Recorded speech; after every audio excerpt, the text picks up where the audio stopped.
I think it's important we have a robust response to the use of chemical weapons.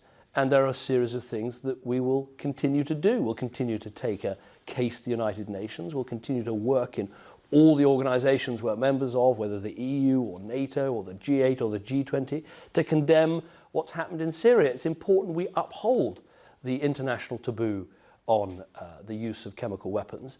But one thing that was proposed, the potential, but only after another vote, involvement of British military in any action, that won't be happening. Now, that won't be happening because the British Parliament, reflecting, I think, the great scepticism of the British people about any involvement in the Middle East because of all the difficulties, and I understand that, that part of it won't be going ahead. Have you spoken to President Obama yet? Have you apologised to him? I haven't spoken to him since the debate and the vote, but I'd expect to speak to him over the next day or so.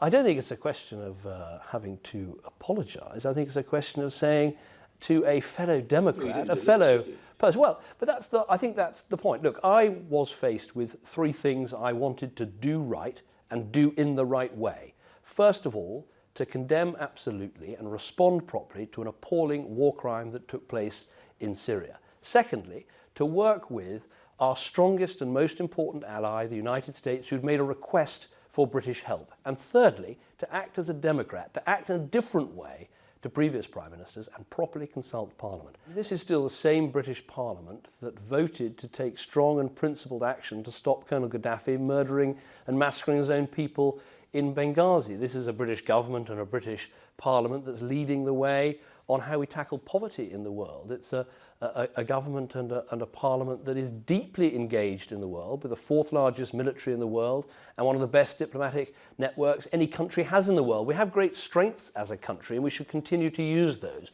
But on this specific issue, because of the huge concerns about this appalling Syrian conflict and people worrying about how we might get sucked into it, on this specific issue, that trumped, as it were, the sense of outrage about the chemical weapons. Now, I understand that. I get that. We will not be taking part in military action, but it doesn't change. Whatever America does, whatever happens in Syria, if there's further use of chemical weapons, it's ruled out now. Well, the British Parliament has spoken very, very clearly about its views about military involvement. That doesn't stop us condemning chemical weapons. It doesn't stop us condemning the Assad regime. It doesn't stop us working with allies to bring the maximum pressure on this regime and the appalling things that it's doing.